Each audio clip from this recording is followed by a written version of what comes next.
Joshua and I have slowly become people that look like twins because our message is beginning to sound the same.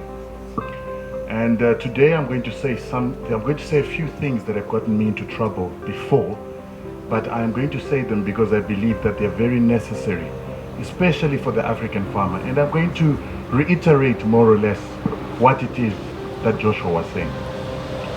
Minister, Governor, I believe that every economy starts with agriculture. You are never going to build anything, you are never going to invest anything, you are never going to be educated without agriculture. How did I learn what is it that I'm going to speak to you is important is that I live in South Africa. And the South Africans are running the threat that they will one day take their land. But when they take their land, they'll have no seeds to put in that ground because the Europeans control all the seeds in South Africa. And so one day they'll take their land and then the Europeans will hold back the seeds and they'll have nothing to put in the ground.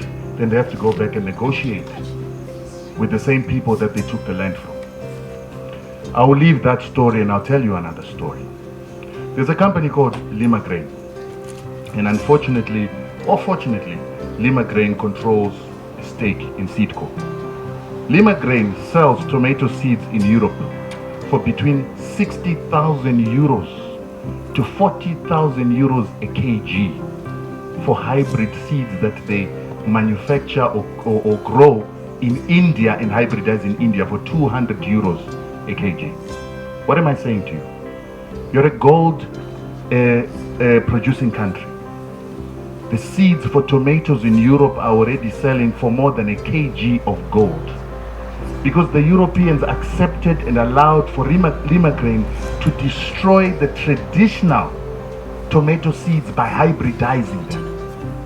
And when they hybridized the seeds, the original heirloom seeds, the original OPV seeds were lost. And the moment they were lost, those people were what we call captives. In the same way that they sometimes capture us in Africa with debt.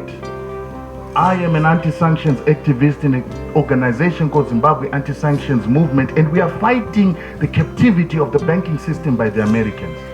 And while we are fighting that, we as a people are slowly being captured in the most important way where they're going to control our seeds. And they will release the banking system and allow us to do whatever we want. But then we have to buy maize seeds for 60,000 euros a kg. So you, the farmers, you are the custodians of the most important resource that we have. That is the human being, by the food that he eats. And the food that he eats is the seed that you guys hold. And I want to challenge you and say to you, if today no one sells you seeds and you can't farm, then you need to start asking yourself, are you a farmer? Because if you don't control the seed, if you don't improve the seed, if you don't adapt the seed to the changing environment, you're not a farmer. The farmer is the owner of the seed. The farmer is the improver of the seed. The farmer is the improver of our health care. The farmer is our pharmacy and our doctor. Yes, sir. So before I leave here today,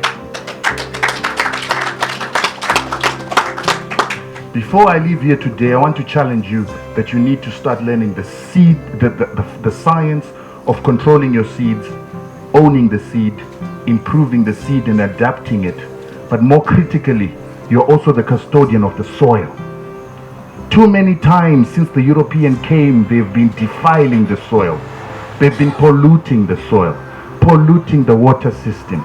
They've been defecating where we eat. They've been defecating in the water. That is not our culture. How are they defecating in the water? They are putting cyanide in the water when they mine. When they farm, they put chemicals into the water and the ground. It kills the nematodes. It kills the soil life. And when you know that the soil is where the ingredients that make Zimbabwe's food special, the taste that everybody talks about, the taste that we come back from, and we say that in England the food is tasteless, in South Africa the food is tasteless, in America it is because they've destroyed the soil. So you be custodians of that soil. be custodians of the water table, be custodians of our rivers. How do you do that? You have to decolonize the farming by taking out the chemicals from the farming. We have got something that we call mfudza in Zimbabwe. Murakan.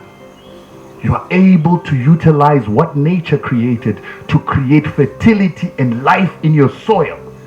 So that when you go into organic farming, you're able to produce food that has got life, but food that has got longevity, and you're actually able to produce more over time because your soils are living. So this is what I want to leave with you. Your seeds are important. And I want to say that those that work in the biotech companies, it is your job to ensure that your biotech company is leaving a legacy and heritage for Zimbabwean children by leaving our seeds intact and increasing the number of seeds that we have and varieties that we have for biodiversity instead of destroying them by hybridization and GMOs, so that at the end of the day, we actually do not have seeds. Another point I need to make before I leave is that there is a gentleman in California who's been researching the nutritional value of these hybrids. And what he discovered is that not only are hybrids an economic weapon because they do not produce true, and ultimately they will eventually not produce, so you have to continue buying seeds. They actually discovered that sometimes they have up to 80% less nutritional value, 80% less antioxidants, 80% less vitamins. So what is this food that we're eating with reduced nutrition? It is part and parcel of why we've got health issues. Because when we eat, we're no longer eating for nutritional value to improve our body. So I've heard a lot of scientists, when I speak like this, they say, but you don't know the science. And I say that when you take a cow that produces one calf in its life, that produces no calves in its life, just because it's fat, does that make you productive compared to the guy who's got a skinny cow that will continue to reproduce for a lifetime and produce offspring that will reproduce for a lifetime? The hybrids that we get don't reproduce for a lifetime. The OPVs that you have produce for a lifetime, and they give better nutrition. That's your bank. So I'm challenging you. I have stopped eating white maize. I eat millet. I even import my millet from Zimbabwe to South Africa to eat it there. My rapoko, my mupunga, which is African rice that we have here in Zimbabwe. And my health has improved. But not only that, I'm refusing to support the colonialism of our seeds and the dependency that is being created there. And this shouldn't be done by me, but it should be done by you, the farmer. If you refuse seeds that cannot reproduce and force seed companies to look for other revenue streams instead of trying to make you a captive, you will improve the agricultural system of this country. And Minister, I appeal to you that this is something that we need to ensure that our seed bank is ours, full of seeds that reproduce. And our soils must become more fertile by coming up with less fertilizers, less chemicals, and using organic fertilizers that is full in our caves. I'm giving away a secret. There's something called bat manure or bat guano. It's full in our caves here. And that fertilizer not only works as a fertilizer, but as a pesticide, because there are nematodes and living organisms there that are going to be parasites upon some of what you're calling your infectious diseases and your pests on your plants.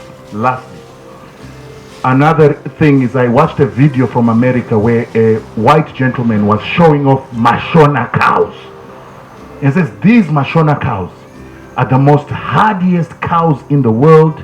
They are the best cows you can ever have. And what they do is they eat quickly and store the food in their stomachs, so that even when you've got problems with droughts, they're not grazing the whole day.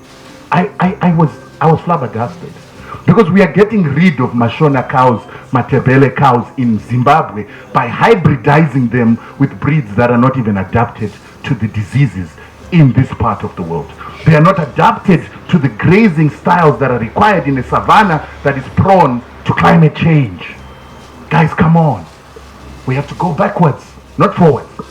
Back to the way our ancestors did it. Because our ancestors, even when they were inside what were called reserves, they fed the guerrillas. These reserves that were barren, these reserves that could not produce food, they fed the guerrillas to defeat Smith, even though he created keeps so that they would not be able to feed the guerrillas. Ask yourself, if our ancestors could feed the guerrillas from reserves, then what can you do with the fertile lands that we've been given in the land reform program? Let us change the way we do things. And anybody who argues and says, I want you to tell me the forest that you see feeding millions and billions and trillions of animals every day, who is farming them? Who's plowing the land? Who's putting fertilizers? Who is hybridizing them? But why do they keep producing and sometimes you fail to produce as a farmer? It is because nature has the secret. And I am done. I want to say thank you so much for the opportunity that you've given us. Let's decolonize.